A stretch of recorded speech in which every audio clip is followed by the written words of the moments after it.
رہی انسانوں کی بات وہ الگ ہے. ہاں ان کو تسخیر نہیں ہے بھائی، ان کو تکلیف اردو کی تکلیف نہیں. اردو میں تکلیف معاف کرنا، تکلیف وہ الگ ہے. وہ اردو کا کلمہ تکلیف وہ الگ ہے. تو کسی کو ناگوار چیز ہو جائے وہ تکلیف ہے. عربی میں تکلیف کہتے ہیں ذمہ داری دینے کو. ذمہ داری لینا وہ ہے تکلیف. یعنی ان کو ذمہ داری دی گئی ہے انسانوں کو، یہ ذمہ دار ہے. وہ باقی کائنات خدمت گزار ہے، یہ ذمہ دار ہے. یہ کس چیز کا ذمہ دار ہے؟ کہ یہ اللہ کے حکموں کے پورا کرنے کا ذمہ دار ہے. بس خلافت دی ہے آدم علیہ السلام کو کہ آدم خلیفہ ہے. اور خلیفہ کا مفہوم یہی ہے کہ اوپر سے حکم لے اور نیچے وہ حکم جاری کرے. اوپر سے حکم لے، نیچے جاری کرے. یہ کام آدم علیہ السلام کے ذمہ ہوا تھا. خلافت بندہ بنایا، خلافت دی کہ ہمارے حکم کو وہ لے گا، حکم کو پورا کرے گا، اور جو ان کے دائیں بائیں ہیں ان کی اولاد وہ ان کو دیں گے. یہ سلسلہ چلا رکھا ہے اللہ تعالیٰ نے آدم علیہ السلام کے زمانے سے انسانوں کے لیے کہ حکم آئیں گے اور یہ حکم پورا کریں گے. حکم آئیں گے، یہ حکم پورا کریں گے.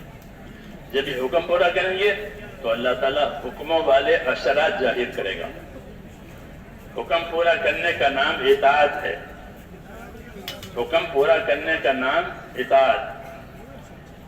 اور اطاعت جب ہوگی تو اس کا اثر ہوگا.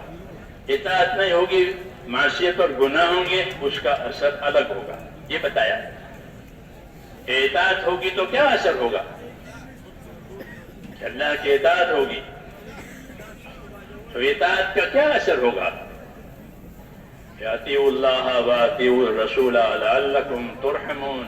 اطاعت کرو اللہ کی، اطاعت کرو اس کے رسول کی تاکہ تم پر رحم ہو جائے. کہ اطاعت کا اثر، کہ اطاعت کا رحمتوں کا ظہور. کہ جب اطاعت ہوگی تو ہر جگہ اللہ کی رحمتوں کا ظہور ہوگا، رحمتیں ظاہر ہوگی. کہ رحمت کے ظاہر ہونے کا ایک ہی راستہ ہے، وہ ہے اطاعت. اور اطاعت کا طریقہ کہ رسول سکھائیں گے. انسانوں میں سے ہوتے ہیں رسول، انسانوں میں سے ہوتے ہیں رسول، تو ان کو اطاعت سکھائیں گے.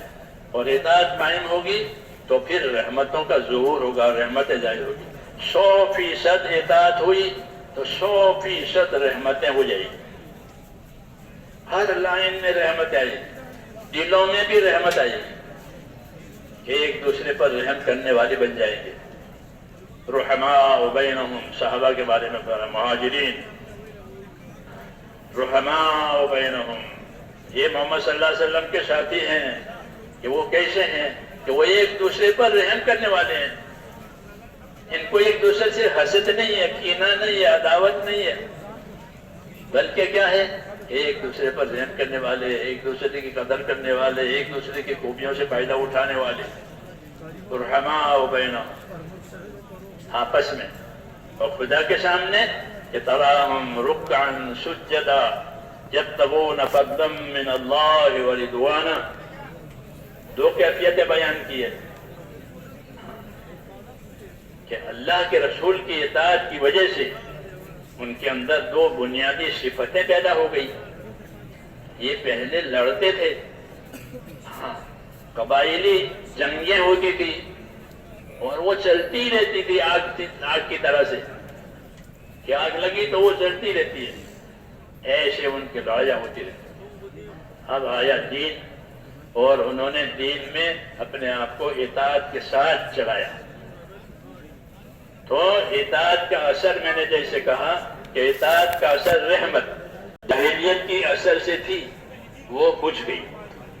اور اب اطاعت کا اثر آیا کہ ایک دوسرے پر رحم کرنے والے ہو گئے. حیات الصحابہ میں لکھا ہے کہ صحابہ ایک رکوع اور سجدہ نماز میں امتیازی شان رکھتے ہیں. دونوں آدمی کا نمازی ہونا پہچانا جاتا ہے رکوع سجدے سے. ورنہ کھڑے تو سب رہتے ہیں، سب آپ لوگ بیٹھے ہیں تو نماز میں بیٹھتے بھی ہیں، کھڑے بھی ہوتے ہیں، لیکن رکوع اور سجدہ دوسری حالت میں نہیں ہوتا. رکوع اور سجدہ صرف نماز کی حالت میں ہوتا ہے. میری بات صحیح ہے نا؟ میری بات سمجھ رہے ہیں یا سو گئے بیٹھے بیٹھے؟ سو مت. ہم تو سبق پڑھتے ہیں، پڑھاتے ہیں، سبق سیکھتے ہیں. جی ہاں، سبق ہے. تبلیغ میں چلتے پھرتے سبق لیتے ہیں، مدرسے میں بیٹھ کے یاد کر کے سبق لیتے ہیں. جی ہاں. تو میں کیا کہہ رہا تھا؟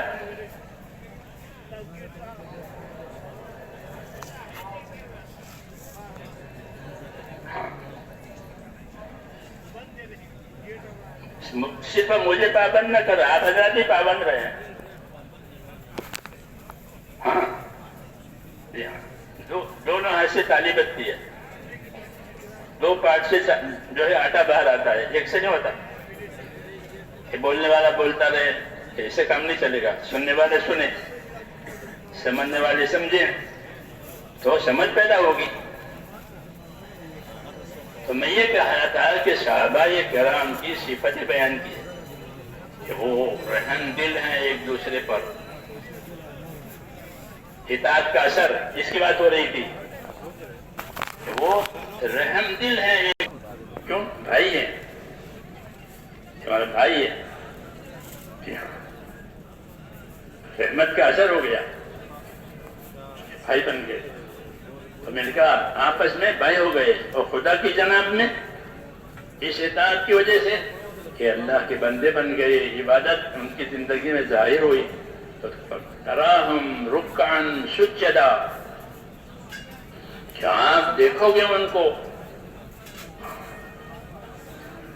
یہ اس وقت کہا جاتا ہے جب کوئی چیز کثرت ہوگی. تو کہا آپ دیکھنا ان کو، یعنی دیکھنا بہت آسان ہے کیونکہ ان میں یہ بات کثرت سے پائی جاتی ہے. تراہم رکعن سجدا، آپ دیکھو گے اب محمد صلی اللہ علیہ وسلم کے اصحاب کو کہ کیسا دیکھو گے کہ رکوع کرنے والے، سجدہ کرنے والے، پورا جھکنے والے، آدھا جھکنے والے. رکوع میں آدھا جھکتا ہے، سجدے میں پورا جھکتا ہے، پیشانی رکھ دیتا ہے اللہ کے سامنے. کیا آپ ان کو دیکھو گے کہ رکوع کرنے والے ہیں، سجدہ کرنے والے ہیں؟ تو میں نے کہا رکوع سجدہ کا کیوں نام لیا؟ کہ رکوع اور سجدہ یہ نماز کی امتیازی صفت ہے. باقی کھڑا ہونا، بیٹھنا یہ تو دوسرے کاموں میں بھی ہوتا ہے، نہیں ہوتا؟ اب آپ حضرات بیٹھے ہیں، نماز تو نہیں ہے لیکن بیٹھے ہیں، کہ ابھی تشکیل میں کھڑے بھی ہو جائیں گے. ہاں، لیکن آپ تشکیل میں یا بیان سننے میں رکوع سجدہ نہیں کر سکتے. کر سکتے؟ تو یہ ان کی امتیازی صفت بتائی ہے عبادت گزاری میں کہ آپ ان کو رکوع میں پاؤ گے، آپ ان میں سجدے میں پاؤ گے. عبادت کی شان ہے رکوع سجدہ، اور نماز کے امتیازی اعمال میں سے ہے رکوع اور سجدہ. یعنی وہ اتنی کثرت سے رکوع سجدہ کرنے والے ہیں کہ گویا یہ ان کی امتیازی شان ایک پہچاننے والی علامت بن گئی. روایتوں میں ہے کہ صحابہ کرام یہ نہیں کہ صرف اللہ کے راستے میں نکلتے تھے. ہمارے ذہن میں تو ایک ہی تصور ہو گیا کہ وہ اللہ کے راستے میں جاتے تھے اور جو ہے وہ شہید ہو جاتے تھے. اتنا نہیں ہے، بلکہ وہ اللہ کی عبادت بھی بہت کرتے تھے، اللہ کا ذکر بھی بہت کرتے تھے، توبہ استغفار بھی بہت کرتے تھے. ہاں، توبہ استغفار کہ بہت. ابو ہریرہ جب تک 12,000 مرتبہ استغفار نہ کر لے سوتے نہیں تھے. ہاں، ان کی سیرت دیکھیں کہ وہ اللہ کی اطاعت میں تراہم رکعن سجدا، کہ آپ ان کو پائیں گے رکوع میں، سجدوں میں. تو میں نے کہا رکوع سجدہ یہ نماز کی امتیازی صفت ہے، یہ دوسری جگہ کہیں نہیں ہے. روزہ رکھے تو رکوع سجدہ نہیں ہے، حج کرے تو رکوع سجدہ ہے؟ نہیں، اسی میں ہے امتیازی صفت ہے اللہ کے سامنے جھکنے کی، اور بندگی کی شان ظاہر کرنے کی آپ ان کو رکوع سجدوں میں پائیں گے، رکوع سجدوں میں دیکھیں گے، یعنی اس اطاعت کے نتیجے میں آپس میں بھائی بھی بنے ہوئے ہیں اور خدا کی عبادت میں بھی کثرت سے لگنے والے ہیں۔ یہ اطاعت کا اثر ہوا ہے کہ ان کو اطاعت کی دعوت دی گئی کہ اللہ کی بات مانو، تو وہ اطاعت کو اپنی زندگی کی گویا ایک غذا بنائی، غذا کے بغیر چارہ نہیں ہے، تو اپنی زندگی کی ایک غذا بن گئی ہے اللہ کی اطاعت۔ اور اطاعت بھی وہ حضرات کرتے تھے عظمت اور محبت سے، بوجھ سے نہیں۔ ہم اپنے ایمان کی کمزوری کی وجہ سے اطاعت کے کاموں کو بوجھ محسوس کرتے ہیں۔ ہاں بوجھ، کہ نماز بھی بوجھ ہو رہی ہے، زکوٰۃ بھی بوجھ ہو رہی ہے، حج بھی بوجھ ہو رہا ہے، تبلیغ بھی بوجھ، تو لیکن برداشت کرتے ہیں کیونکہ ایمان ہے اندر۔ لیکن ان کی کہ بات بدل گئی، ان کے لیے بوجھ نہیں ہے، بلکہ کیا ہے کہ شوق ہے، خوشی ہے کہ مجھے اللہ تعالیٰ نے اس کا موقع دیا ہے۔ تو اطاعت بھی کرتے تھے اور تعظیم کے ساتھ اور خوشی کہ مجھے یہ حکم ملا ہے، مجھے یہ حکم ملا ہے، اس لیے میں بات کروں گا۔ ان کی اطاعت وہ اصلی چیز ہے، اطاعت کہ زندگی میں اللہ تعالیٰ کے حکموں کی تابعداری آ جائے، وہ زندگی کا اصلی جوہر ہے اور نبوت کا اصلی مقصد ہے۔ ہماری زندگی کا اصلی جوہر، اصلی خوبی وہ یہ ہے کہ ہماری زندگی میں اطاعت آئے، اور نبی کا اصلی کام یہی ہے کہ وہ لوگوں کو اطاعت پر قائم کرے۔ وَمَا أَرْسَلْنَا مِن رَسُولٍ إِلَّا لِيُطَاعَ بِإِذْنِ اللَّهِ، ہم نے جب کبھی دنیا میں کوئی نبی بھیجا ہے صرف اس لیے بھیجا ہے کہ وہ اللہ کے کہنے سے، اللہ کے فرمانے سے اللہ کے بندوں میں اطاعت قائم کرا، یعنی ایسی محنت کرے، ایسی دعوت دے، ایسی تعلیم دے کہ جس سے بندوں کی زندگی میں اطاعت آ جائے، کہ وہ اپنی جان مال سے حکموں کی تابعداری کرے، اپنی خواہشات پر زندگی نہ گزارے۔ اطاعت کا مفہوم یہ ہوتا ہے کہ اپنی خواہشات پر زندگی نہ گزارے، بلکہ اللہ کے حکموں کو دیکھے اور ان حکموں کو یاد کر کے، وہ سمجھ کر کے ان حکموں کو پورا کرے۔ اطاعت، اور اطاعت کی خوبی یہ ہے کہ تعظیم کے ساتھ اطاعت کرے، بوجھ سمجھ کر کے نہیں، بلکہ یہ اطاعت ہمارے لیے عزت اور شرف ہے۔ عزت اور شرف ہے کہ ہم کو اللہ نے اطاعت کرنے کا حکم دیا، میری اطاعت کرو، تو یہ ہمارے لیے شرف ہے۔ جیسے کسی کو بادشاہ کی خدمت کا موقع مل جائے، بادشاہ کی خدمت کا موقع مل جائے، بڑے آدمی کی خدمت کا موقع مل جائے، تو وہ اپنے لیے شرف سمجھتا ہے، یہ میرے لیے سعادت ہے، میرے لیے شرف ہے۔ تو انسانوں کی شرف کہ وہ کیا، کہ ان کو اللہ کے اطاعت کے لیے دعوت دی گئی ہے، ان کو اللہ کے اطاعت کا راستہ بتایا گیا ہے، اور اپنی جان مال کو صحیح استعمال کرنے کے طریقے بتائے گئے ہیں۔ یہ اطاعت کا مفہوم ہے۔ تو وہ حضرات اس اطاعت کو پوری طرح سمجھے ہوئے تھے کہ ہمارے لیے شرف ہے، ہمارے لیے عزت کی بات ہے، اس لیے اس اطاعت کا معاملہ ہے تو پوری عظمت کے ساتھ، خوشی کے ساتھ اطاعت کرتے۔ بس حکم پہنچا۔ عبداللہ نے لکھا ہے، عبداللہ ابن مسعود رضی اللہ مسجد نبی میں داخل ہو رہے تھے، دروازے پر پہنچے اور حضور صلی اللہ علیہ وسلم ممبر پر تھے، اور ممبر سے فرمایا اجلسو، لوگوں سے فرمایا مجمع بیٹھ جائیے، یہ فرمایا۔ ابن مسعود نے اجلسو سنا دروازے پر، جب وہ داخل ہو رہے تھے اندر، تو وہ اجلسو بیٹھ جائیے، تو وہ وہیں دروازے پر بیٹھ گئے، دروازے پر بیٹھ گئے۔ کہ کیوں؟ حکم آ گیا، بیٹھ جاؤ، اب آگے نہیں چل سکتے، آگے چل نہیں سکتے۔ ابن مسعود گاؤں کے آدمی نہیں تھے، ہاں، ابن مسعود صحابہ رضی اللہ تعالیٰ عنہم میں بڑے علم کے مالک تھے، بہت معتمد تھے، تو ایسے ناواقف نہیں تھے کہ وہیں بیٹھ گئے، بلکہ ان کا بیٹھ جانا جو ہے حکم کی تعظیم میں ہے کہ مجھ کو حکم ملا ہے بیٹھ جاؤ، تو اب میں چل نہیں سکتا۔ یہ کیا ہے کہ حکم کی تعظیم ہے تو وہ دروازے پر بیٹھے. دروازہ بیٹھنے کی جگہ نہیں ہے, وہ تو آنے جانے کی جگہ ہے. حضور صلی اللہ علیہ وسلم نے دیکھا کہ وہ میرا حکم سن کر کے وہاں بیٹھ گیا, آگے بڑھنے کی ہمت نہیں ہوئی. تو فرمایا عبداللہ آگے آ جاؤ, آگے آ جاؤ.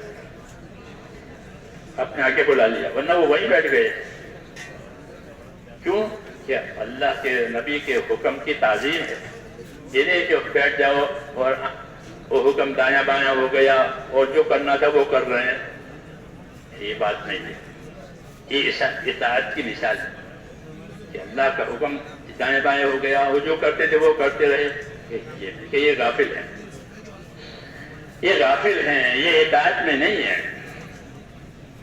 ان کو اطاعت میں آنا ہے, پھر وہ دائیں بائیں نہیں ہو جائیں گے بلکہ اطاعت ہے. اس سے آگے کی بات یہ ہے, ایک دفعہ حضور صلی اللہ علیہ وسلم نے اسی طرح منبر پر سے فرمایا بیٹھ جائیے. قریب میں محلہ تھا, مسجد نبوی کے قریب بنو غنم کا محلہ. اس زمانے میں مسجد نبوی کی دیواریں بہت چھوٹی چھوٹی تھی. اس کے نشانات ابھی بھی ہے کہ اصلی مسجد نبوی کی دیواروں کی کتنی اونچائی تھی. وہ تو جب تبلیغ کرتے کرتے حج کرے تو وہ بات ملتی تھی پہلے. اب تو لوگ پیسوں سے حج کرتے ہیں. تو پیسوں سے جاتے ہیں, پھر پیسوں کی وجہ سے آ جاتے ہیں. اڑ کر کے گئے, اڑ کر کے آ گئے, تو حج تو ہو گیا. حج تو ہو گیا. اس زمانے میں حج کرتے تھے تو وہ ایک عجیب طرح کا تھا. جماعتیں جاتی تھی, پیدل بھی جاتی تھی, سواری بھی جاتی تھی, حج بھی کرتی تھی. تو وہ حج اس محنت کے ساتھ ہوتا تھا. پھر وہاں بھی محنت والے ہوتے تھے, وہ بتاتے تھے یہ مسجد نبوی کی یہ اصلی حد ہے, یہاں یہ ہوتا تھا, یہ ہوتا تھا. شیخ خیاط وغیرہ اس زمانے میں ہوتے تھے, پرانے مہاجرین یہاں سے گئے ہوئے. تو وہ ہم لوگوں کو سکھاتے تھے. 40-45 سال پہلے کی بات ہے. وہ بتا کہ مسجد نبی کی یہ حد ہے, اتنی دیواریں تھی, اتنی اونچائی تھی, یہاں یہ تھا, یہاں یہ تھا. تو دیواریں مسجد نبی کی چھوٹی تھی, اس لیے آواز باہر جاتی تھی. تو عبداللہ ابن رواحہ قریب کے محلے میں تھے, بنو غنم کا محلہ وہ قریب میں تھا. انہوں نے وہ اجلسو بیٹھ جاؤ یہ سنا, وہ وہی بیٹھ گئے.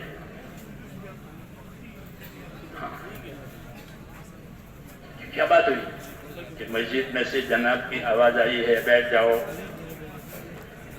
کہا تو مسجد والوں سے فرمایا تھا, لیکن آواز وہاں بھی گئی بیٹھ جاؤ. تو یہ آواز آئی گئی نہیں ہوگی, نبی کی اطاعت کی جائے گی. تو وہ محلے میں بیٹھ گئے. کس میں؟ کہ اللہ کے نبی کے حکم کی تعظیم میں اطاعت. لوگوں نے عرض کیا یا رسول اللہ عبداللہ بن رواحہ وہاں محلے میں بیٹھ گئے. کیوں؟ کہ آپ نے فرمایا اجلسو, تو وہ نہیں بیٹھ گئے. حضور صلی اللہ علیہ وسلم نے ان کو دعا دی کہ اللہ ان کے اطاعت میں اور تابعداری میں اور اضافہ کرے. یہ حکم کو سر پر لینے والے ہیں. تو زندگی کی اصلی کائنات میرے دوستو یہ ہے کہ ہماری زندگی میں اللہ کے حکموں کی اطاعت اور تابعداری آوے نبی کے طریقے سے. یہی کلمے کا مفہوم ہے, یہی کلمے کا تقاضا ہے, وہ اسی کی ضرورت ہے. زندگی کلمے والی بنے, لا الہ الا اللہ محمد رسول اللہ. جب یہ زندگی آئے گی تو یہ زندگی حکموں کی پابند ہوگی اور باقی تمام مشکلات میں سے آزاد ہو جائے گی. ہاں, حکموں کی پابندی ہوگی, باقی مشکلات میں سے آزاد ہو جائے گی. آج تو مشکلات میں ہم پابند ہیں اور کلمے کے پابند نہیں. کلمے والی زندگی کے پابند نہیں ہے تو مشکلات کے پابند ہے.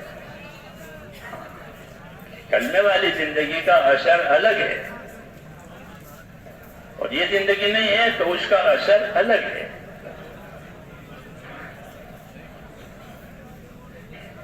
کہ اس کا کیا اثر ہے؟ جو زندگی کلمے والی ہوگی، اطاعت والی ہوگی، تو وہ زندگی پاکیزہ ہوگی.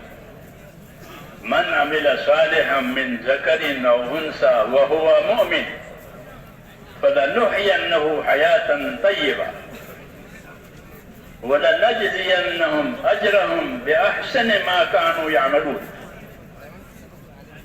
یہ فرمایا من عمل صالحا کہ جو آدمی نیک عمل کرے ایمان کے ساتھ، اخلاص کے ساتھ. من عمل صالحا من ذکر او انثى، چاہے مرد ہو چاہے عورت، کوئی بھی، وہ ایمان اور یقین کے اخلاص کے ساتھ نیک عمل کرے. تو یہ ایمانی زندگی کے کیا اثرات ہوں گے کہ فَلَنُحْيَنَّهُ حَيَاةً طَيِّبَةً، ایسے لوگوں کو دنیا میں جینے کے لیے پاک صاف ستھری زندگی دیں گے. یہ فرق ہے کلمے والی زندگی اور اس کے علاوہ کی زندگی. ایسے لوگوں کو دنیا میں جینے کے لیے پاک صاف زندگی دیں گے. فَلَنُحْيَنَّهُ حَيَاةً طَيِّبَةً، پاک زندگی، ستھری زندگی، پریشانیوں سے، دشمنیوں سے، بے برکتی سے، بے عملی سے. یہ زندگیاں پاک ہو، یہ زندگیاں ان پریشانیوں سے پاک ہو. ان کے اسباب میں برکتیں ہوگی. پاک زندگی کا یہ اثر ہے کہ ان کو جو اسباب ملے ہیں ان کے اسباب میں برکتیں ہوگی، ان کی دعاؤں میں قبولیت ہوگی. یہ پاک زندگی کے اثرات ہیں کہ ایمان اور اعمال والی زندگی، کلمے والی زندگی اگر وجود میں آتی ہے تو وہ زندگی پاکیزہ ہے. ایسے لوگوں کو دنیا میں جینے کے لیے پاک فرمایا فَلَنُحْيَنَّهُ حَيَاةً طَيِّبَةً. اللہ کہتے ہیں ہم ان کو جینے کے لیے پاک زندگی دیں گے. تو یہ پاک زندگی کے اثرات ہیں کہ وہ پریشانیوں سے، دشمنیوں سے اور دوسری خرابیوں سے یہ پاک ہوگی، اور ان کے اسباب میں برکت ہوگی، ان کی دعاؤں میں قبولیت ہوگی، ان کی حاجتیں پوری ہونے میں آسانیاں ہوگی. یہ سب ہے پاک زندگی کے اثرات جس کے لیے انسانیت محتاج ہے اس کی کہ ان کی زندگی میں یہ چیزیں پیدا ہو جائیں. تو اس کا اثر بتایا کہ ایمان کے ساتھ جب اعمال وجود میں آ جائیں گے مطلوبہ، تو اللہ تعالیٰ جینے کے لیے دنیا میں پاک پاک زندگی دیں گے. یہ تو دنیا میں ہوگا، یہ تو دنیا میں ہوگا. اور آخرت میں کہ آخرت کا معاملہ الگ ہے. وَلَنَجْزِيَنَّهُمْ أَجْرَهُمْ بِأَحْسَنِ مَا كَانُوا يَعْمَلُونَ. اور ان کو جو اجر و انعام دیا جائے گا وہ تو بہت اچھا اور اونچے انداز کا اجر و انعام کیوں دیا جائے گا. وہ تو اللہ ہی جانتا ہے کہ ان کو کیا دینا ہے، اور اللہ نے ان کی آنکھوں کی ٹھنڈک کا کیا سامان کیا ہے کہ جب وہ دیکھے گا اپنی آخرت میں تو اس کی آنکھیں ٹھنڈی ہو جائیں گی. یہ کس کے لیے؟ کہ آپ کے لیے، یہ آپ کے لیے ہے. کیوں؟ کہ آپ نے زندگی کو صحیح بنایا تھا. تو میں نے کہا کہ ایک زندگی پاکیزہ زندگی ہوتی ہے، وہ ایمان اور اعمال کی برکت سے دی جاتی ہے. کہ پاک زندگی، اس کے وہ اثرات ہیں جو میں نے عرض کیے. اور یہ بات نہیں ہے تو زندگی میں پھر تنگیاں ہوگی، ہر قسم کی تنگیاں، ہر قسم کے الجھن. اس لیے یہ بات کہی جاتی ہے کہ اللہ کی رحمتوں کا ظہور جو ہوگا وہ اللہ کی اطاعت سے ہوگا. اس لیے اطاعت کی دعوت ہے کہ اللہ کو اور اس کے رسول کو اپنی تابعداری سے خوش کرو. اللہ کو خوش کرو، رسول کو خوش کرو ان کی تابعداری سے. اور دین سیکھو، یہ ہم کو دعوت ہے کہ اپنا دین سیکھو. نسلی دین کافی نہیں ہے. ہمارے پاس نسلی دین ہے، باپ دادا اوپر کے دادا الحمدللہ سب مسلمان تھے، اس لیے نسل سے دین چلا آیا ہے. تو نسلی دین وہ ٹھیک ہے، لیکن ضرورت اصلی دین کی ہے. اصلی دین وہ ہے جو حضرت محمد صلی اللہ علیہ وسلم لے کر آئے. آپ نے اس کی دعوت بھی دی، آپ نے اس کی تعلیم بھی دی، اس کی تربیت بھی کی، اور اس کو سکھایا، پہنچایا، سمجھایا. ہر زندگی کے ہر شعبے کو آپ صلی اللہ علیہ وسلم نے اس شعبے کا دین دیا. تبلیغ کا مطلب یہ ہے کہ زندگی میں جتنے شعبے ہیں اس شعبے کا دین مل جائے. جیسے بدن کے ہر حصے میں روح پھیلی ہوئی ہے, بدن کے ہر حصے میں روح پھیلی ہوئی ہے. ہاتھوں میں روح ہے, کانوں میں روح ہے, پاؤں میں روح ہے, آنکھوں میں. تو روح کی وجہ سے بدن کا ہر حصہ اپنا کام کرتا ہے نہیں یہ بات؟ اور کسی حصے میں سے روح نکل گئی, مثلا ہاتھ شل ہو گیا, سوکھ گیا, اب اس میں سے خون کا دوران بند ہے, تو یہ ہاتھ کام کرے گا کہ نہیں کر سکتا؟ یہ ہاتھ پورے بدن کے لیے بوجھ ہے کہ اس کو کاٹ کے پھینک بھی نہیں سکتے اور اسے کام بھی نہیں لے سکتے, کیونکہ اس میں سے جان نکل گئی.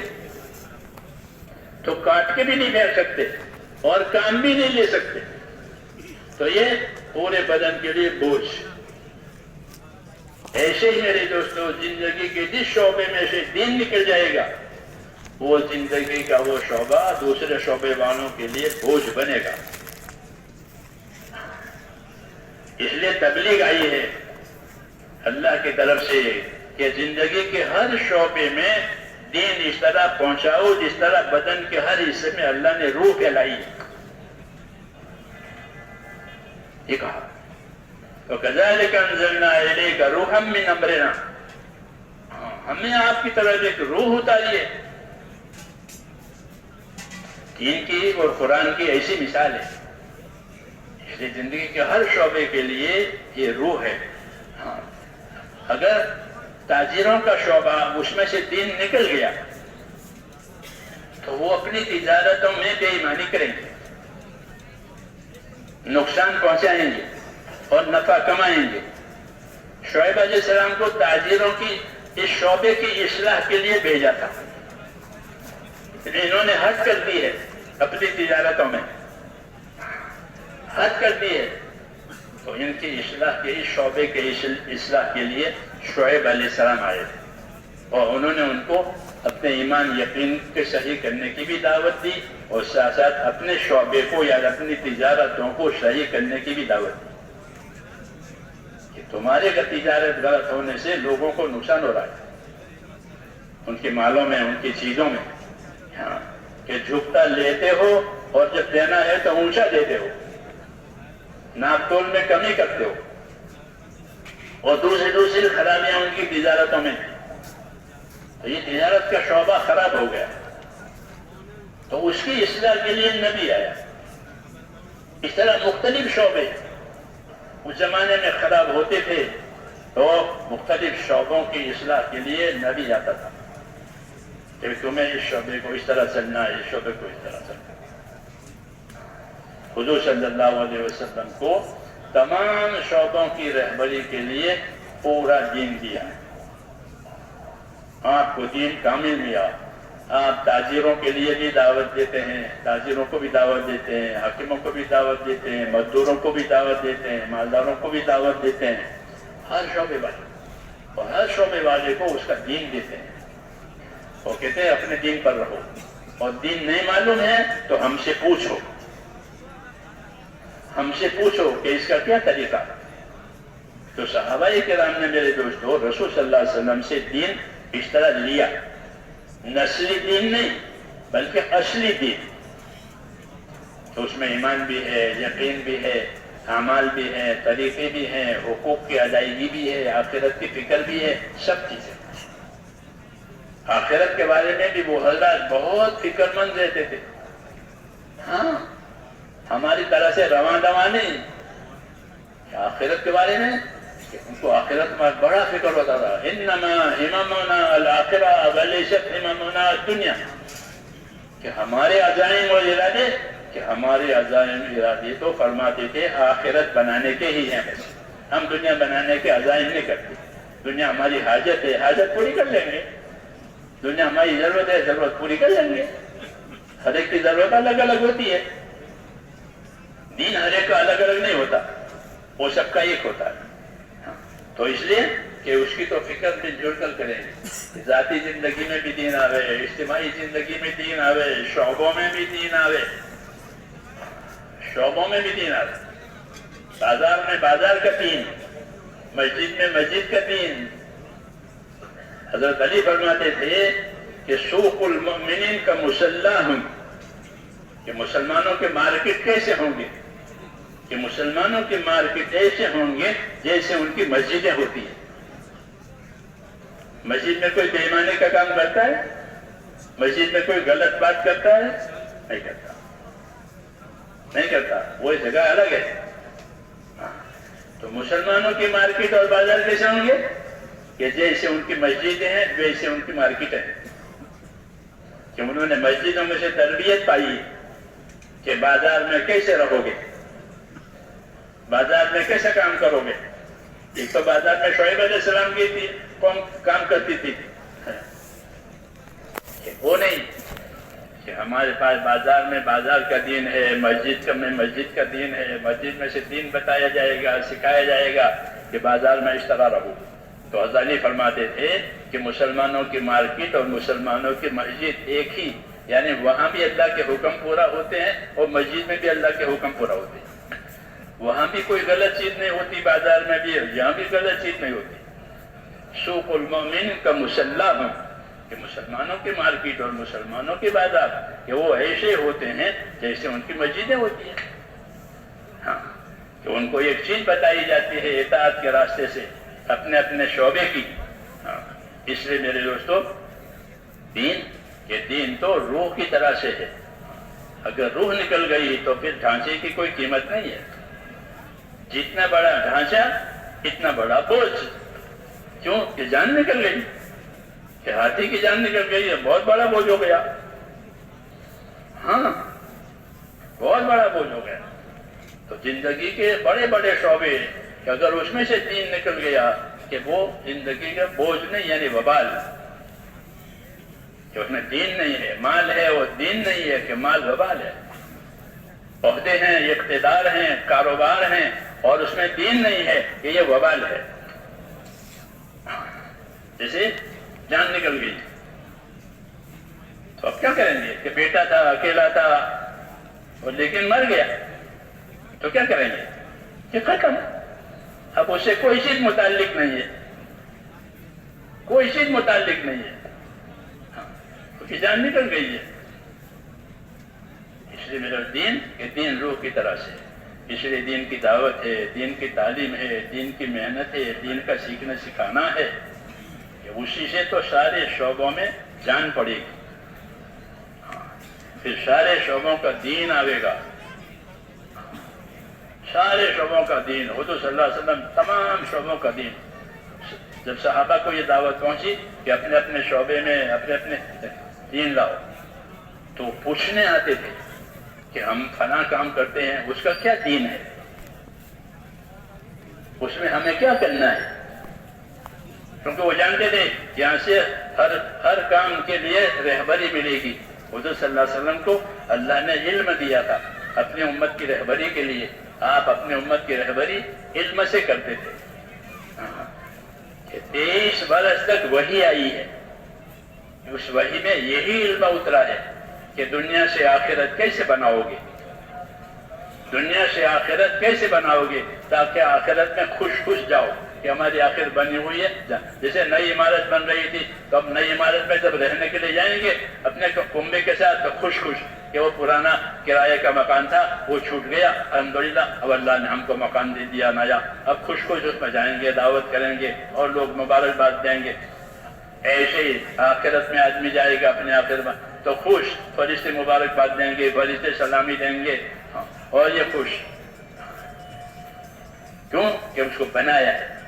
تو ہم کو میرے دوستو، تو اس لیے وہ حضرات اپنی دنیا سے آخرت بنانے کے راستے پوچھتے رہتے تھے۔ ہمارے یہاں پوچھنے کا رواج ہی ختم ہو گیا، جیسا ہوتا ہے ویسا کر لو، لوگ کرتے ہیں ویسا کر لو، وضو کرتے تو ہم بھی وضو کر لیں، نماز پڑھتے ہم نماز کر لیں، حج کرتے تو ہم بھی کر لیں، دیکھا دیکھی۔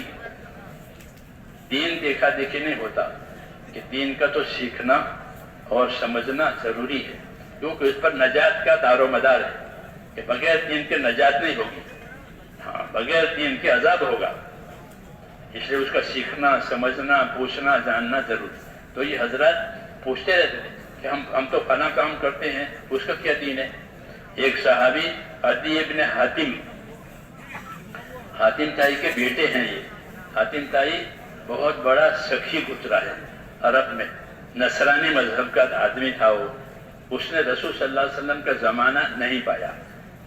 حاتم تائی کی صحابت مشہور ہے، کتابوں میں اس کے قصے ہوتے ہیں، تھا بھی بہت سخی وہ، نصرانی مذہب رکھتا تھا، اس نے رسول صلی اللہ علیہ وسلم کا زمانہ نبوت کا نہیں پایا، بلکہ حضور صلی اللہ علیہ وسلم کی عمر جب 8 سال کی تھی تو اس سال میں وہ مرا ہے اپنے مذہب پر، جس سال میں حضرت عبد المطلب حضور صلی اللہ علیہ وسلم کے دادا جان کی وفات ہوئی ہے، اسی سال میں وہ بھی مرا ہے، اس نے اسلام نہیں پایا۔ لیکن اس کے بیٹے آئے عدی، وہ حضور صلی اللہ علیہ وسلم کی دعوت انہوں نے قبول کی تھی، وہ اپنے مذہب کے پڑھے لکھے آدمی تھے، پڑھے لکھے آدمی تھے، وہ بڑے سمجھدار آدمی تھے، اور لمبی عمر انہوں نے پائی، کتابوں میں لکھا ہے۔ تو وہ حضور صلی اللہ علیہ وسلم کے پاس آئے، یا رسول اللہ ہمارا مسئلہ ہے۔ کیا مسئلہ ہے؟ کہ ہمارے پاس بڑے بڑے شکاری کتے ہیں، اور وہ بڑے بڑے جانور کا شکار کرتے ہیں، تو شکاری کتے سے شکار کرانے کی کیا حکم ہے، اس کی کیا شریعت ہے؟ یہ پوچھنا ہے، یہ نہیں کہ شکار کرو، شکار کرنے گئے میں کبر یہ شکار کر کے کاٹو، کہ نہیں اب دین آیا ہے تو شکار کرنا ہے تو شکار کا دین پوچھو۔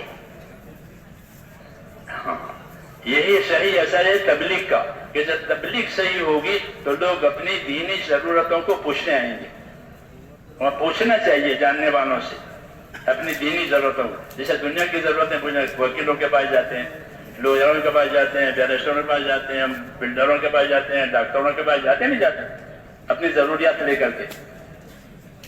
تو دین کی بات ہو تو، کہ دین کی بات ہو تو دین والوں کے پاس، علم والوں کے پاس جاؤ، یہ حکم ہے، تاکہ تمہاری بے دینی ختم ہو جائے اور دینداری قائم ہو جائے۔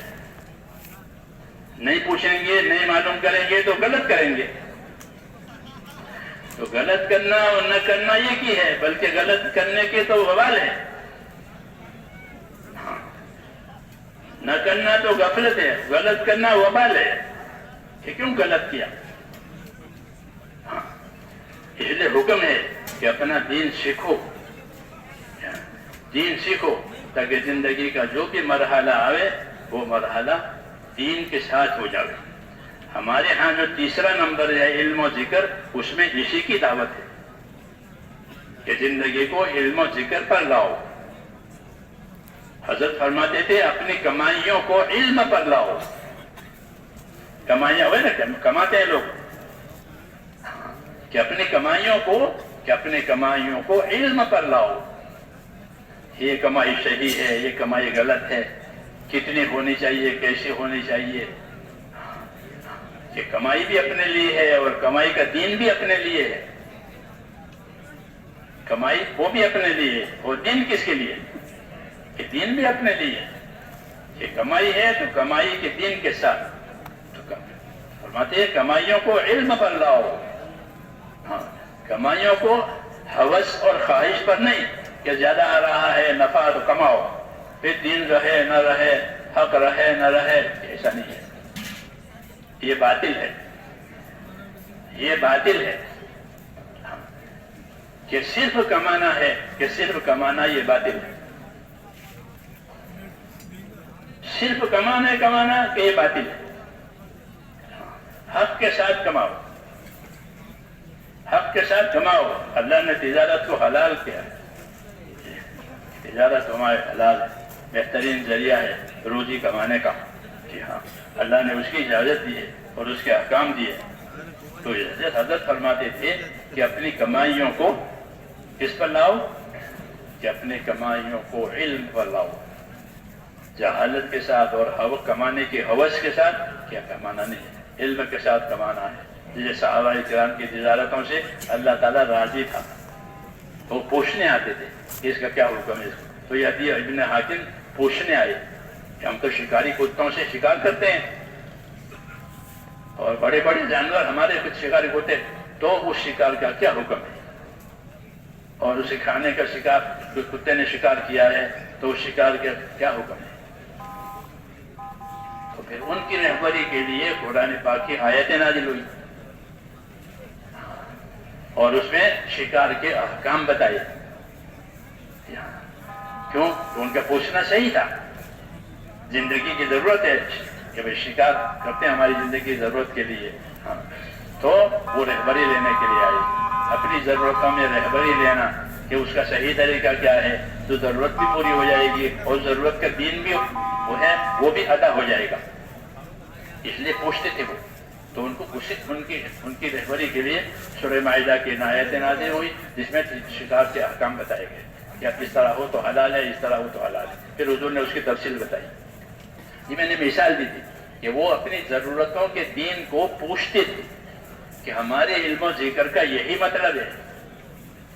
ہاں، یہ علم و ذکر صرف مذاکرے کی چیز نہیں رہی بلکہ تنفیذ کی چیز ہے۔ کس کی چیز ہے؟ تنفیذ کی چیز ہے کہ ہماری تو ہر چیز علم کی روشنی میں ہوگی۔ رسول صلی اللہ علیہ وسلم سے پہلے جاہلیت تھی۔ کیا تھا؟ جاہلیت، علم کا نام ہی نہیں تھا۔ 600 برس ایسے گزر گئے تھے کہ کوئی علم دینے والا ہی نہیں تھا۔ عیسیٰ علیہ السلام آسمان پر اٹھا لیے گئے، پھر کوئی نبی نہیں ہے، کوئی رہبر نہیں ہے۔ 600 سال گزرے، پکی جہالت، پکی جہالت۔ حضور صلی اللہ علیہ وسلم نے آ کر کے اس جہالت کا علاج کیا ہے۔ آپ نے لوگوں کو اللہ کی طرف بلایا، اللہ کے انعام اکرام بتائے، اللہ کا حق بتایا کہ اللہ کا کیا حق ہے۔ تم کو اللہ نے پیدا کیا ہے، تم کو اللہ روزی دیتا ہے، اور تم کو اللہ تندرستی دیتا ہے، تو اس کا کیا حق ہے؟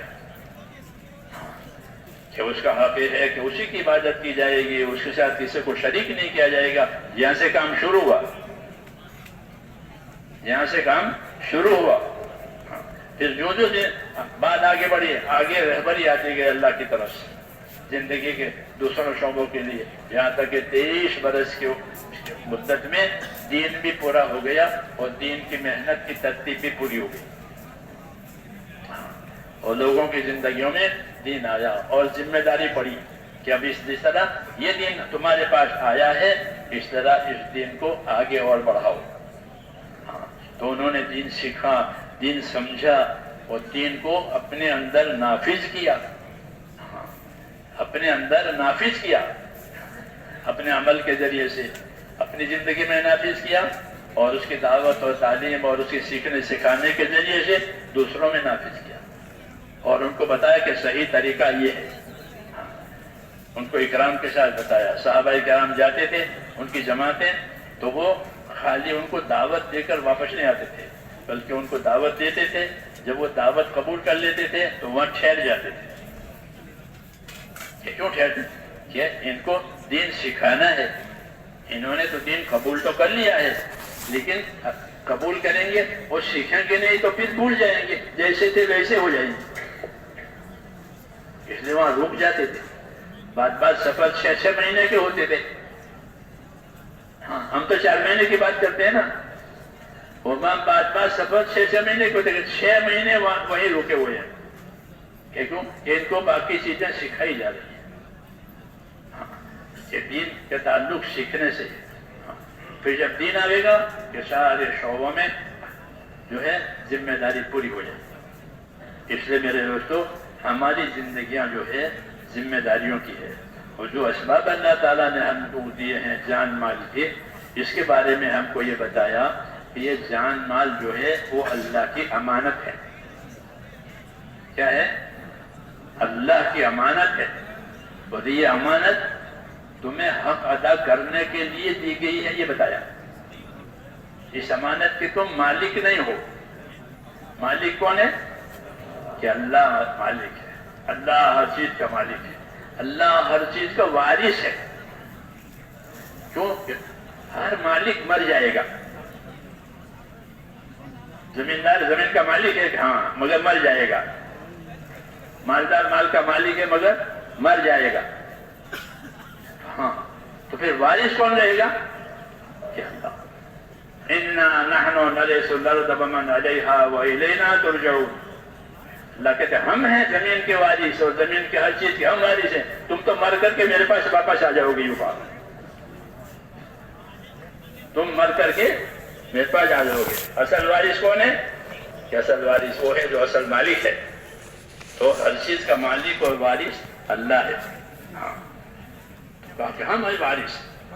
تو میں نے کہا ہم جان مال کے امین ہیں. ہم کو جان اور مال بطور امانت کے دیے. یہ تمہارے پاس جان مال امانت ہے. ہاں اس امانت کا مطلب یہ نہیں کہ اس کو تالے میں بند کر کے رکھو بھائی کسی کی امانت ہے کوئی ہاتھ نہ لگاوے. ایسا نہیں. بلکہ امانت ہونے کا مطلب یہ ہے کہ اس کا حق ادا کرو. ایک تو ہوتی امانت ہے کسی کے بند کر کے رکھو کوئی دوسرا ہاتھ نہ لگاوے. امانت ٹھیک ہے لیکن یہاں امانت کا مطلب یہ ہے کہ یہ جان مال بطور امانت کے اس لیے دی گئی ہے کہ کچھ حقوق اس سے متعلق ہے. وہ حقوق ان امانتوں کے ذریعے سے ادا کیے جائیں. تو جانی طاقت بھی اور مالی طاقت بھی یہ حقوق کی ادائیگی کے لیے دی ہے. اور سب سے پہلے حق اللہ کا ہے. اس لیے جان مال سے سب سے پہلے اللہ کی عبادت کی جائے گی. عبادت صرف اللہ کی ہوگی اور کسی کی نہیں ہوگی. عبادت کسی ہوگی؟ فقط اللہ کی اور کسی کی نہیں ہوگی. تو جان مال سے کہ جان مال سے ایمان کے بعد اللہ کی عبادت کی جائے گی. پہلے ایمان آئے گا پھر عبادت. کہ نماز جانی عبادت ہے. نماز میں مال کی ضرورت نہیں ہے جانی عبادت ہے. تو نماز یہ وہ سب سے اہم عبادت ہے. سب سے اہم عبادت اسلام میں وہ 5 وقت کی نماز ہے. اس کے بارے میں 2 حکم دیے کہ نماز قائم کرو اور نمازوں کی حفاظت کرو. یہ 2 حکم قرآن پاک میں ہیں. نمازیں قائم کرو جیسے عمارت قائم کرو. تو عمارت کے قائم کرنے میں جتنی چیزیں لگنی چاہیے وہ لگے گی تو عمارت قائم ہوگی. ایسا ہی ہے نا. تو نماز قائم کرنے کے لیے کہ نماز میں جتنی چیزیں ہونی چاہیے وہ نماز اس سے قائم ہوگی. اس لیے ابن عباس فرماتے تھے کہ نماز قائم کا مطلب یہ ہے کہ نماز کو اس کے آداب اس کی سنتوں اور اس کے اوقات ان سب کی رعایت کے ساتھ نمازوں کو ادا کرو. رسول صلی اللہ علیہ وسلم سے سکھایا اقامت صلاۃ اس طرح اس کو ادا کرو. تو نماز قائم کرنے کے لیے نماز کا علم ضروری ہے. نماز قائم کرنے کے لیے نماز کا علم 2 طرح کا علم. ایک نماز کی فضیلت کا علم ایک نماز کے طریقے کا علم. ایک نماز کی فضیلت کا علم کہ نماز کی فضیلت کا علم بھی دیا ہے اور نماز کے طریقے کا علم بھی دیا ہے رسول صلی اللہ علیہ وسلم. یعنی ہم نماز پڑھیں گے تو ہم کو کیا ملے گا؟ دنیا میں کیا ملے گا؟ آخرت میں کیا ملے گا؟ جی ہاں کیونکہ اللہ تعالیٰ تو ہم سے کام کراتے ہیں دینے کے لیے. اللہ کو کچھ لینا ہے ہم سے کہ اللہ ہم سے کیا لیں گے؟ ہم تو فقیر ہیں. تو پھر ہم سے کیوں کام کراتے ہیں؟ کہ دینے کے لیے. اپنے گھر میں بلاتے ہیں اس مسجد میں بلاتے ہیں دینے کے لیے. جیسے فقیر کو بلاتے ہیں دروازے پر کچھ دینے کے لیے. تو کیا دیں گے اللہ تعالیٰ؟ کیا دیں گے؟ وہ فضیلت کہلاتی ہے. اس لیے فضیلت جاننے کی وجہ سے اپنے عمل میں یقین پیدا ہوگا. کیا پیدا ہوگا؟ کہ اس عمل پر اللہ یہ کرنے والے ہیں اس عمل پر اللہ یہ دینے والے ہیں. اب وہ عمل یقین کے ساتھ ہوگا کہ نماز کا یہ اثر ہے نماز پڑھنے سے یہ ہوگا نماز پڑھنے سے یہ ہوگا. تو وہ نماز یقین کے ساتھ پڑھی جائے گی شوق سے پڑھی جائے گی امید کے ساتھ پڑھی جائے گی. علم فضیلت کا علم کہ وہ ایک اندر جان پڑ جائے گی نماز میں. پھر نماز نہیں چھوڑے گا چھوٹ جائے گی تو اس کا قلق ہوگا کہ اتنی بڑی عبادت اس کا اتنا بڑا انعام آج مجھ سے وہ چھوٹ گئی. عبداللہ بن عمر کی نماز چھوٹ گئی عشاء کی تو وہ ساری رات عبادت کرتے تھے کہ آج میری عشاء کی نماز نکل گئی. جماعت نکل گئی تو وہ ساری رات عبادت کرتے تھے. کیوں؟ کہ وہ نماز کی فضیلت کو جانتے تھے کہ بھئی عشاء کی نماز جماعت سے پڑھے اور فجر کی نماز جماعت سے پڑھے، اس کو کیا ملے گا؟ اس کو کیا ملے گا؟ کہ جو عشاء کی نماز جماعت سے پڑھے، فجر کی نماز جماعت سے پڑھے تو ایسا ہے جیسا پوری رات عبادت میں کھڑا رہا. تو پوری رات عبادت میں کھڑا رہنا کوئی آسان کام ہے، اور وہ بھی روز کیا آسان نہیں ہے. اللہ نے اس کو یوں آسان کر دیا فضیلت بتا کر کہ عشاء جماعت سے پڑھ لو پھر سو جاؤ اور فجر کی نماز جماعت سے پڑھو. ایسا ہوگا جیسا کہ پوری رات عبادت میں گزاری. اس لیے عشاء کی نماز نکل گئی تو پوری رات نماز میں گزارتے تھے. کیا پوری رات کا ثواب نہیں ملے گا؟ عشاء نکل گئی. ہاں، کیوں؟ کہ ان کو اس کی فضیلت کی خبر تھی کہ اتنا نقصان ہوا ہے، کہ فضیلت کی یقین کی وجہ سے آدمی عمل کے نقصان کو برداشت نہیں کرے گا، اور جب اس کو فضیلت کا علم نہیں ہوگا تو وہ اپنے عمل کے نقصان کو برداشت کر لے گا کہ کوئی بات نہیں ہے، چلو جماعت چھوٹ گئی تو اکیلے پڑھ لیں گے، گھر میں پڑھ لیں گے، دکان میں پڑھ لیں گے. تو یہ تو عبادت نہیں ہوئی، آزادی ہوئی، غفلت ہوئی. کہ عبادت تو طریقوں سے ہوتی ہے، عبادت تو طریقوں سے ہوتی ہے، اسی کا نام عبادت ہے، ورنہ رسم ہے. تو نماز کے طریقے دیے، ہر عمل کے طریقے دیے، اس کی فضیلتیں دی، تاکہ فضیلت کے شوق میں اور طریقوں کی تابعداری میں وہ عبادت کی جائے تو وہ عبادت صحیح ہو. جانی عبادت، مالی عبادت، اس لیے اس کا علم ہونا ضروری ہے میرے دوستو. ہماری دعوت صرف نکل جانے کی نہیں ہے کہ نکلو، بلکہ نکلنا اسی لیے ہے کہ نکلنے میں محنت بھی کرنے گے، کہ دعوت کی بھی محنت، عبادت کی بھی محنت، سیکھنے سکھانے کی بھی محنت، اخلاق کی بھی محنت، دعاؤں کی ہر چیز کی تو محنت، کہ ان تمام چیزوں کے ساتھ محنت لگی ہوئی ہے. کہ سیکھنے کی بھی محنت، کہ سیکھیں گے. دعوت ایسا کام ہے کہ اس میں اپنی بہت چیزیں سیکھ سکتے ہیں. ہاں، دین کی بھی، اپنی ضرورت کی بھی. کیوں؟ ایسے ایک سادہ محنت دی ہے کہ نکلنے کی وجہ سے بہت چیزیں سیکھنے کے موقع آ جاتے ہیں. اس میں ایک طریقے سیکھے جائیں گے. جو جاننے والے ہیں وہ اپنے ساتھیوں کو طریقے سکھاویں، اس کے طریقے بتاویں، اس کی فضیلتیں بتاویں، تاکہ وہ عمل صحیح ہو جائے. علم و ذکر کے ساتھ دعوت ہے، ہاں، علم و ذکر کے ساتھ خروج ہے. ہاں، علم و ذکر دعوت کے دو پہیے ہیں. جیسے گاڑی کے دو پہیے ہوتے ہیں، گاڑی تو کم سے کم دو پہیے ہوتے ہیں، دو پہیے سے گاڑی چلتی ہے. حضور فرماتے تھے کہ علم و ذکر یہ دعوت و تبلیغ کے گاڑی کے دو پہیے ہیں. اگر علم و ذکر نہیں ہے تو اس کے پہیے نہیں ہیں. وہ کیسے چلے گی؟ تو دعوت علم و ذکر کے ساتھ، دعوت عبادت کے ساتھ، دعوت یقین کے ساتھ، دعوت حسن معاشرت کے ساتھ، کہ ہم دعوت کے ذریعے سے حسن معاشرت، ایک دوسرے کے ساتھ انصاف، ایک دوسرے کے ساتھ احسان، ایک دوسرے کے ساتھ اچھا سلوک، اس کی بھی دعوت ہے.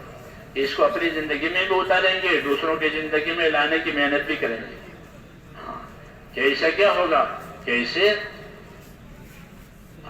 معاشرت آپس کا رہن سہن صحیح ہو جائے گا. دنیا میں دو چیزیں ہیں، رہن سہن، لین دین. رہن سہن اور لین دین، کہ گھروں میں رہن سہن ہے، آپس میں رہن، اور بازاروں میں لین دین ہے. تو اپنے رہن سہن کو بھی دین پر لانا ہے اور اپنے لین دین کو بھی دین پر لانا ہے. علم و ذکر کا یہ تقاضا ہے، علم و ذکر کا یہ تقاضا ہے کہ تم کو فضیلت ہر چیز کی بجائے، تجارت کی فضیلت ہے. تجارت خالی دنیا داری نہیں ہے، کہ تجارت تو بہت اچھا عمل ہے، اس کی حدیثوں میں فضیلت ہے. تاجر کی تجارت کی فضیلت ہے، زمیندار کی زمینداری کی فضیلت ہے، مزدور کی مزدوری کی فضیلت ہے.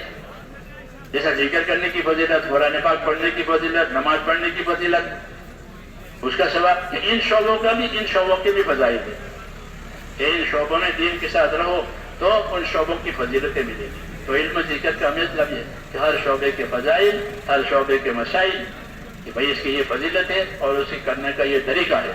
اگر وہ معلوم ہے تو دوسروں کو سکھاؤ، نہیں معلوم ہے تو جاننے والوں سے سیکھو.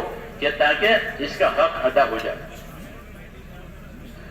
سمجھ میں آئی بات؟ ہاں، صحابہ پوچھتے رہتے تھے اور عمل بھی کرتے رہتے تھے. پوچھنا علم ہے، پھر عمل کرنا ہے. پوچھا ہی نہیں ہے تو عمل میں کیسے آئے گا؟ پوچھا ہے، طریقہ بتایا ہے تو اب عمل آئے گا. جیسے ابھی ابن حاتم نے شکار کے بارے میں پوچھا، اب شکار کا ان کو طریقہ بتایا، اس طریقے سے شکاری کتے شکار کرے تو وہ حلال ہے، تو ان کو راستہ مل گیا. اس لیے میرے دوستوں، دعوت علم و ذکر کے ساتھ، کہ پوچھنے کی چیز پوچھنا، سیکھنے کی چیز سیکھنا، تاکہ اطاعت میں جو کسر ہے وہ دور ہو جائے. اطاعت علم کے ساتھ ہوگی. اطاعت کا علم نہیں ہے تو اطاعت کیسے کرے گا؟ تابعداری کیسے کرے گا؟ تو یہ زندگی کی ذمہ داری ہے میرے دوستوں. اس سے زندگی کے سارے کام جہالت میں سے نکل کر علم پر اور دین پر آ جائیں گے. حضور صلی اللہ علیہ وسلم نے یہی کام کیا کہ جو کام جہالت کے ساتھ ہوتے تھے اس کو بند کیا. جہالت سے نہیں، علم سے. لوگ خانہ کعبہ کا طواف کرتے تھے جاہلیت کے زمانے میں، ننگا طواف کرتے تھے. مرد دن میں ننگا طواف کرتے تھے، عورتیں رات میں ننگا طواف کرتے تھے. اور ان کو فریب یہ دکھایا گیا تھا کہ تمہارے کپڑے میں تم لوگوں نے گناہ کیا ہے تو گناہ والے کپڑوں سے اللہ کے گھر کے درمیان آگے پھرو گے، کپڑے اتارو. یہ شیطان. تو ظاہر بات ہے کہ جب مرد عورت ننگی ہوں گے تو کیا ہوگا؟ وہ بن گیا کہ آئندہ کوئی ننگا طواف نہیں کرے گا. جاہلیت کی بات ہے. یہ مثال ہے کہ جو چیزیں جاہلیت کی تھی، بغیر علم کی، وہ بند ہو گئی. آپ صلی اللہ علیہ وسلم کی دعوت دینے سے، آپ کی تعلیم سے، آپ کی محنت سے، وہ یہی مثال ہے کہ زندگی جس شعبے میں جہالت ہے وہ ختم. اب ہمارا شعبہ علم کے ساتھ چلے گا. پوچھ کر اس کو صحیح کریں گے. یہ دعوت ہے ہماری. الحمدللہ اس دعوت کی برکت سے ان شعبوں میں بہت زیادہ اصلاح ہوئی ہے. تاجروں نے اپنی تجارت میں اصلاح لی ہے. اس طرح دوسرے لوگوں نے اپنی اپنی زندگی کے کاموں میں اس کام کی برکت سے اصلاح لی ہے. اور جو غلط چیز ہے وہ چھوڑی گئی. خیر آ رہی ہے، کیوں کہ محنت ہو رہی ہے. اگر یہ محنت اور آگے بڑھے گی تو پھر ہر طرح کی خیر جو حضور صلی اللہ علیہ وسلم دنیا میں لے کر آئے ہیں وہ ملے گی. آپ صلی اللہ علیہ وسلم فرماتے تھے کہ میں تمہارے پاس دنیا اور آخرت کی خیر لے کر آیا ہوں، میری بات مان لو سلامت رہو گے. یہ عام دعوت. اس لیے اس محنت اور دعوت کا یہ مقصد ہے کہ ہماری زندگی کا ہر گوشہ وہ دین والا بنے. اور دین والا بننے کے لیے سب سے پہلے دین کی طلب پیدا کرنی پڑے گی. طلب نہیں ہے، بے طلب کو کوئی چیز دو تو وہ قدر نہیں کرے گا. بھوکے کو کھانا دو، پیاسے کو پانی دو تو وہ پیے گا اور کھائے گا کھانا، کیونکہ اس کو بھوک ہے، اس کو پیاس ہے. امت میں دین کی طلب نہیں ہے. ہاں، مال کی طلب ہے، دوسری چیزوں کی طلب ہے، دین کی طلب نہیں. دین کے بارے میں شعر ہے. مولانا صاحب یہ کہتے تھے کہ امت میں سے دین کی طلب نکل گئی ہے تو بے طلبوں کو کیسے دیں گے؟ اور وہ لیں گے تو کیا کریں گے؟ ان کو طلب تو ہے نا. کہتے ہیں طلب پیدا کراؤ. دعوت کی اس محنت کے ذریعے سے امت کو سب سے بڑا فائدہ یہ ہوا ہے اور ہو رہا ہے کہ امت میں دین کی طلب آ رہی ہے، دین کی اہمیت اور فکر آ رہی ہے. ہاں، اب وہ جتنی طلب بڑھے گی اتنے وہ دین کے دوسرے شعبوں میں دین جائے گا. تاجروں میں دین کی طلب آ جائے گی تو اپنی تجارت میں دین کی فکر کرے گا. اس لیے ہم تاجروں کو دعوت دیتے ہیں، زمینداروں کو دعوت دیتے ہیں کہ تاکہ ان میں دین کی طلب ہے تو اپنے شعبے میں اس میں دین کو قائم کریں گے. غریبوں میں غریبیوں کا دین، مالداروں میں مالداری کا دین. ہاں، غریبی خدا کی طرف سے ہے، مالداری خدا کی طرف سے، بیماری خدا کی طرف سے، تندرستی خدا کی طرف سے ہے. لیکن ان حالتوں کا بھی دین ہے. بیماری میں بیماری کا دین ہے، مسافر کے لیے سفر کا دین ہے. یہ دعوت ہے میرے دوستوں، کہ دعوت اسی وجہ سے ہے کہ دعوت جب چلے گی تو ہر شعبے والا، ہر حالت والا اس میں دین کی طلب آئے گی اور وہ اپنی طلب کے وقت اپنے اس حالت کے لیے دین حاصل کرے گا. فرماتے تھے امت میں دین کی طلب نہیں ہے. یہ محنت چلی تو اللہ تعالیٰ امت میں دین کی طلب لائے گا، کیونکہ اس میں فضائل بھی ہیں.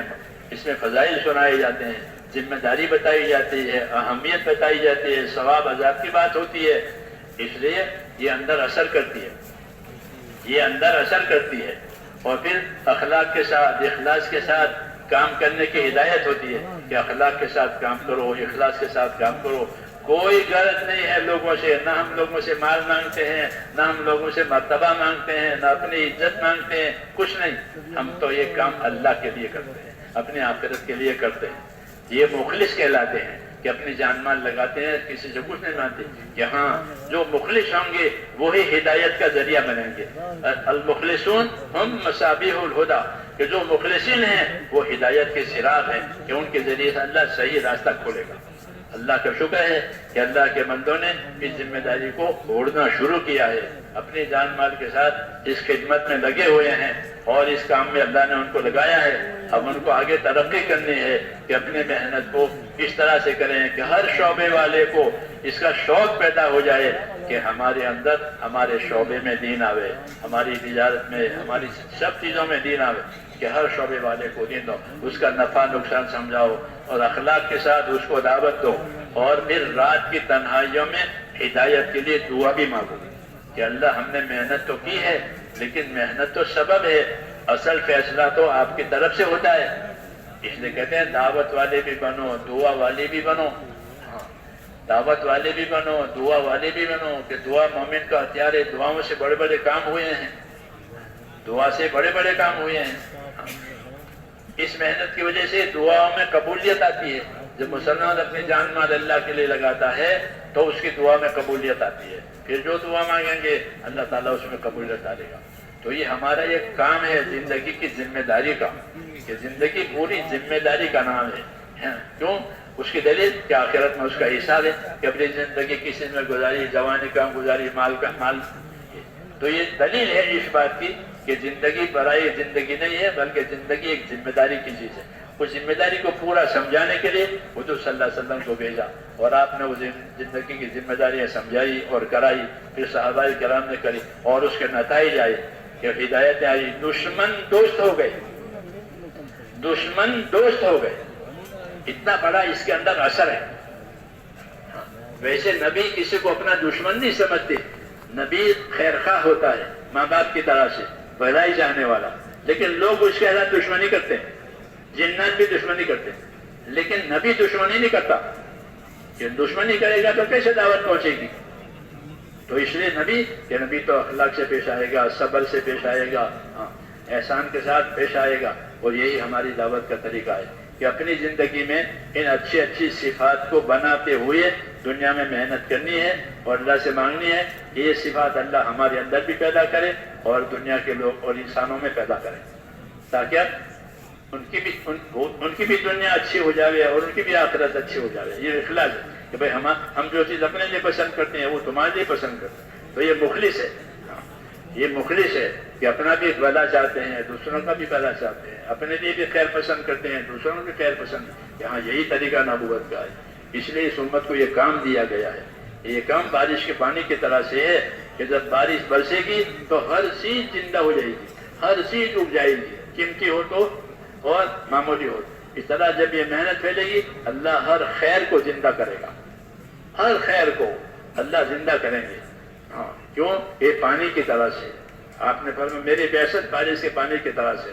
جب حضور کی بعثت اور نبوت کا کام ہوگا تو کوئی بارش برس گئی، جتنا سوکھا مانگتا وہ بھی آباد ہو جائے گا۔ اس لیے کہا کہ محنت کے ذریعے سے دلوں کو ہدایت ملتی ہے، اور یہ زندگی کا اصل مقصد ہے کہ زندگی ہدایت پر آوے اور آخرت کامیاب بنے۔ اس کے لیے میرے دوستو اللہ نے یہ کام دیا ہے، اور کرنے کے لیے ہم کو اسباب دیے ہیں، جانی مالی طاقت یہ بطور امانت کے بھی ہے کہ اپنی جانی مالی طاقت سے اس کام کو کرنا بھی ہے، اور دوسروں کو دعوت کے ذریعے سے، اخلاق احسان کے ذریعے سے سمجھا کر کے ان سے بھی کرانا ہے، کیونکہ ہر ایک کے پاس اس کی جان مال امانت ہے، وہ اس امانت سے حق ادا کرے۔ اس لیے یہ امت بہترین امت ہے کہ اس کا کام بہترین ہے، اپنا بھی بھلا دوسروں کا بھی بھلا۔ جی ہاں، بہترین امت ہے یہ، ان کی بہتری اسی میں ہے۔ اس لیے اس کام کو بے سو اچھی طرح سمجھنا ہے۔ پہلی بات تو یہ ہے کہ اس کام کو اچھی طرح سمجھیں، کیونکہ بے سمجھے کوئی کرے گا تو بے سمجھے چھوڑ بھی دے گا۔ کہ اس کو اچھی طرح سمجھنا ہے، سمجھنے والوں سے سمجھ کر کے پوچھ کر کے، جب سمجھے گا تو نہیں چھوڑے گا۔ تھوڑا سمجھے گا تھوڑا کرے گا، صحیح سمجھے گا صحیح کرے گا، اس لیے اس کو صحیح سمجھنا، ہاں اس کے دائیں بائیں جو چیز نقصان دینے والی ہیں اس سے آگاہ رہنا، ہاں تاکہ یہ کام بگڑے نہیں۔ اس کام کی حفاظت بھی ہمارے ذمہ ہے، اس کام کی نصرت بھی ہمارے ذمہ ہے۔ اس لیے کرتے رہیں گے میرے دوستوں، اور تدبیر کرتے رہیں گے، اللہ تعالیٰ نتیجہ لاوے۔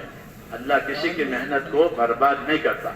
اِنَّا لَا نُضِيعُ أَجْرَ مَنْ أَحْسَنَ عَمَلًا، ہم کسی اچھے کرنے والے کی محنت کو برباد نہیں کرتے، بلکہ اس کو نتیجے پہ لے جاتے ہیں۔ تو اللہ نتیجے پہ لے جائے گا انشاءاللہ۔ اس امید پر کام کرنا ہے، اور حق تو دھیرے دھیرے پھیلتا ہے، دھیرے دھیرے پھیلتا ہے۔ جس طرح درخت دھیرے دھیرے اگتا ہے، ایسا حق دھیرے دھیرے پھیلے گا، اور جب اگے گا تو اپنی جڑوں پر اگ جائے گا، پھر اس کو کسی کی ضرورت نہیں۔ اس طرح دین کہ دنیا میں قائم ہو جائے گا، دلوں میں قائم ہو جائے گا اللہ کی قدرت سے، اس لیے پھر وہ نکلے گا نہیں۔ ہاں اس کی تاثیر ہے، لیکن کہ صحیح کام ہو۔ تو اللہ سے میرے سو صحیح نیت کے ساتھ صحیح کام کرنا ہے، کرتے رہنا ہے، اور دوسروں کو اس کے لیے آمادہ کرنا ہے، تاکہ امت کی صلاحیتیں حق پر لگے۔ یہ سب سے بڑی ذمہ داری کہ امت کی صلاحیتیں حق پر لگ جائیں، امت کی صلاحیتیں باطل پر نہ لگے۔ صلاحیتیں امانت ہے، اس امت میں بہت صلاحیت ہے، اللہ نے اس امت کو بڑی صلاحیت ہے، ایک ایک فرد میں بڑی صلاحیت ہے، حدیثوں میں وہ صلاحیتیں حق پر لگانی ہے۔ جب اس کام کو کریں گے تو صلاحیتیں حق پر لگی۔ اس لیے میرے بھائیوں، ہم اس کے لیے ارادہ کریں کہ انشاءاللہ کریں گے اور کرتے رہیں گے، دوسروں سے بھی کرائیں گے، ہاں، اور اس کی محنت کو کرتے رہیں گے۔ ہاں تو اس کے لیے تیار ہیں آپ حضرات؟